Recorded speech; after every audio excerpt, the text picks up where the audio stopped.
Magandang umaga po sa lahat. Ako po ay magbabahagi ng salita po ng Panginoon. Upang malalaman natin ang katotohanan na kung saan paruro ng ating mga kaluluwa at tayo lumalaw na.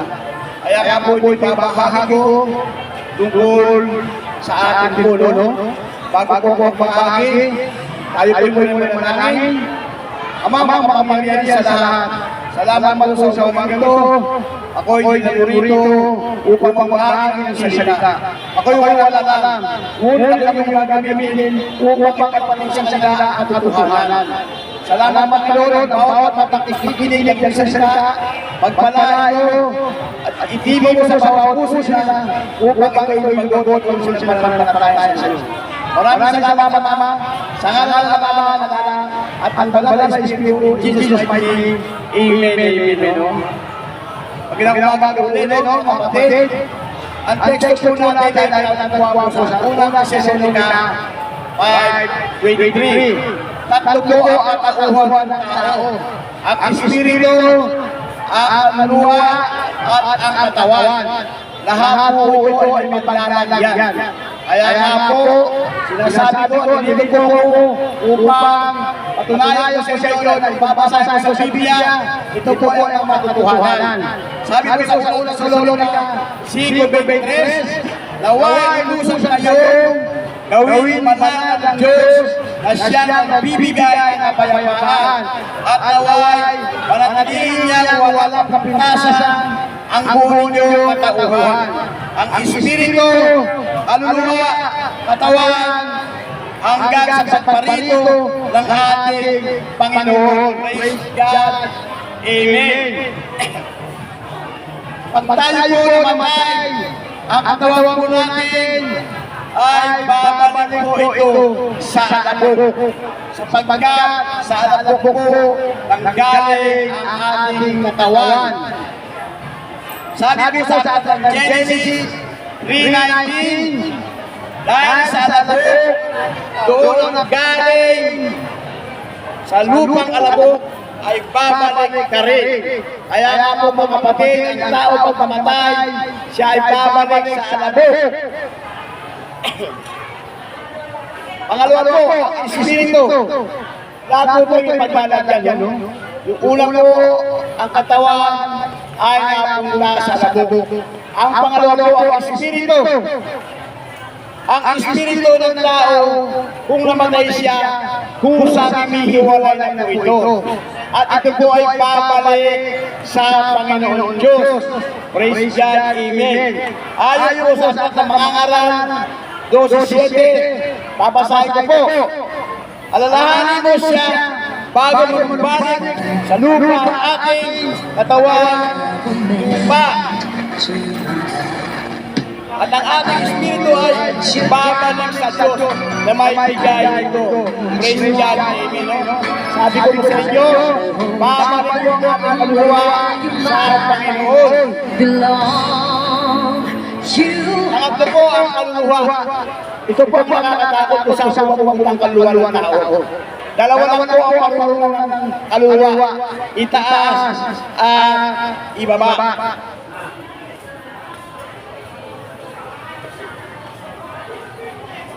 Kung ang kaluluwa mo, kung ang tao ay nasunod sa tuntunin ng Diyos, siya po ay marunong sa kaharian ng Diyos. Ngunit kung ikaw hindi nakasunod sa tuntunin ng Diyos, ikaw po ay mapupunta sa dagat-dagatan apoy. Kasi sinasabi ko sa Revelation, chapter 20, verse 14, ito po ang nakahayag. Pagkatapos ay tinapon sa bawang apoy ang kamatayan ng mga ang Hades at lawang apoy na ito ang pangalawang kamatayan. Praise God, amen. Ito po ang pangalawang kamatayan.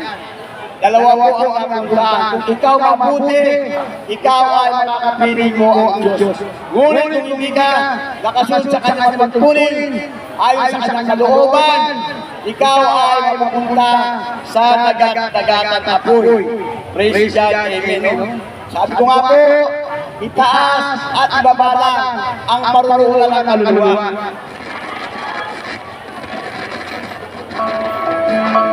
Ang tao po ay tinakda ng Diyos, minsan lang namatay.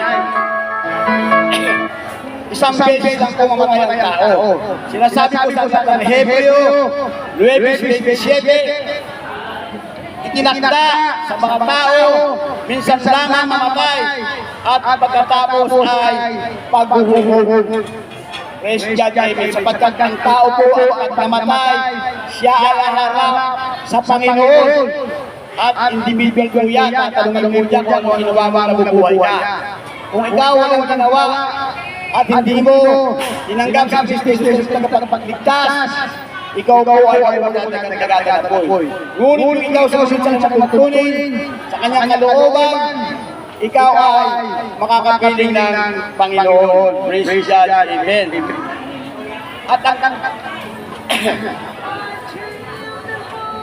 At pag namatay ang tao, wala na daw siya salam. Dahil ay napaparang na ang kanyang isipan. Sabi ko sa Joel, ay sabi ko sa Job 7:9, kung paano ang ulan ay napaparang, napapaalis pag pumalaw ang tao, di na siya magbabalik, hindi na siya makakauwi kailanman, at ang kanyang alaala ay ganap ng mapaparang. Wala na po, dalawa lang po ang pupunta ng aking kaluluwa, itaas at ibaba. Kaya nga po, habang tayo buhay, tayo ay sumalang kabutihan, tayo susunod sa ng Diyos, upang makamit natin ang pangako niya, buhay na walang hanggan. Nakakalungkot po mga kapatid, kung tayo nabubuhay, malayo tayo sa Diyos, ang ating kaluluwa ay mawawala sa dagat-dagat at apoy. Kaya tayo habang mabubuhay, nagpapasalamat po sa Panginoon, siya ay ginagamit ng mga ngaral upang buksan ang isip sa katotohanan, at ang salita ng Diyos ay pumasok sa inyong puso upang ito'y lumagot, mamunga, magkaroon ng pananampalataya. Sabi po sa 1 John 5:13, ang sino mang sumasasalataya sa salita ng Diyos ay may buhay na walang hanggan. Sapagkat tayo lahat ay mahal tayo ng Diyos, kaya nga sa may ginagamit ng mga ngaral upang ibahagi ang kanyang salita, mabuksan ang ang inyong mga isip at ang inyong mga puso upang malaman ang inyong katotohanan. Ang Diyos ay katotohanan at espiritu. At sinasabi din po sa John 3:16, sapagkat kayo nalaman ang pag-ibig ng Diyos, ibinigay niya sa isang bugtong na anak, ang sino man sumampalataya ay hindi mapahamak kung hindi magkaroon ng buhay na walang hanggan. Yan po ang pangako ng Panginoon, ang buhay na walang hanggan, kung siya ay masusunod sa mga kanyang tuntunin.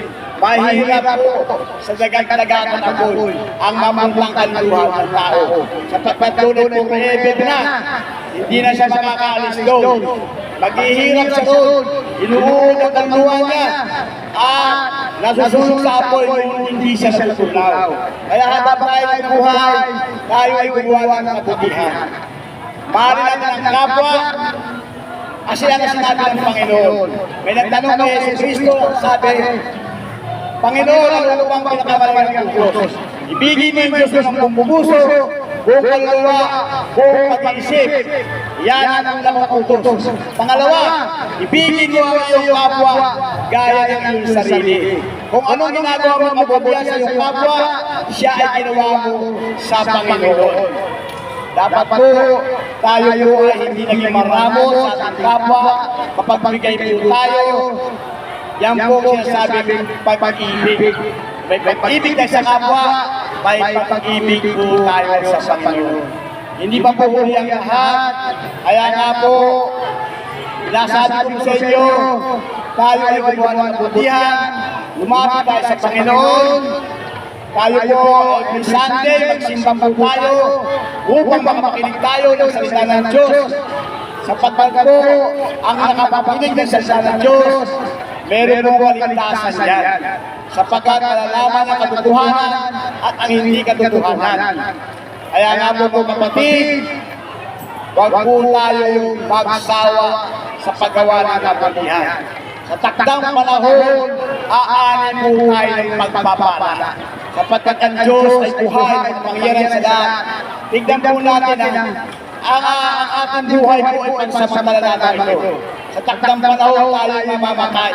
Kaya nga dapat sabi ko nga po, makagawa po tayo ng kabutihan upang sa takdang panahon, umarap tayo sa hukuman ng Diyos, makakapiling natin siya. Ngunit, kung hindi tayo nakasunod, may dagat-dagatan na po ang pupuntaan po ng ating kaluluwa. Mga kapatid, lahat po ng biyaya at pagpapala ay galing po sa Panginoon yan. Nang tinatamasan natin ang pagpapala ay galing po sa Diyos yan. Siya ang nagbibigay ng pagpapala sa atin. Kaya nga po, kung kayo ay may mga pagsubok, panalangin lang po ang kailangan. Magdasal po tayo. Huwag natin makakalimutan. Mag-pray sa umaga. Mag-pray sa gabi. Magpasalamat sa Diyos ang ating tinatamasa. Ang ibig ng Diyos, siya ay ating pinapasalamatan. Inaawit natin siya. Yung po ay nalulugod ang Diyos sa atin.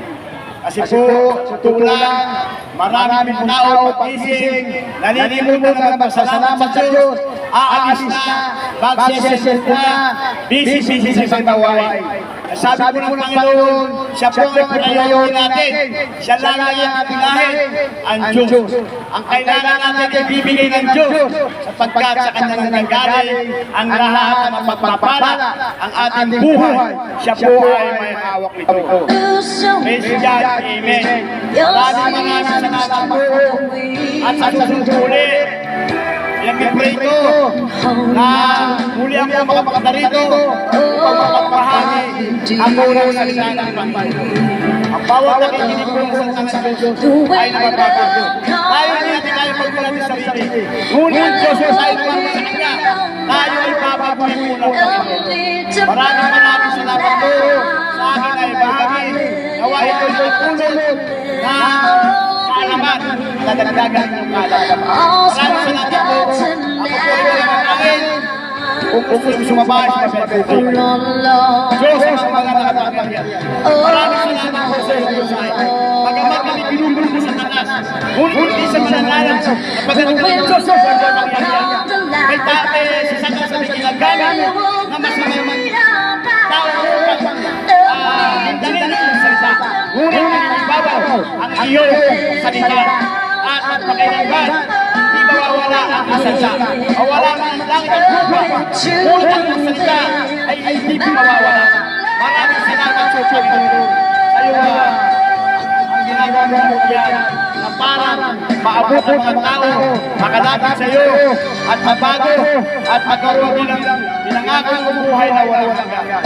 Maraming salamat Panginoon. Yakapin mo ang bawat isa. Pagkaloob at pagmahal at pagkaibig mo, pagkaunawa at pagbaba. At Panginoon, dalayan ko sa iyo, malutin siya ng parang Espiritu upang sa isang profesional na madadasigig sa mga tao at sa mga masasat at aksidente. At gabayan mo ang bawat isa at bindisyon mo ang maganda upang sila ay kumita ng malaki at maggamit na sa isang pangangailangan. Maraming salamat sa Panginoon. Sa ngalan ng Ama, ng Anak, at ng Banal na Espiritu. In Jesus' mighty name, amen. Amen. Hallelujah. Hallelujah.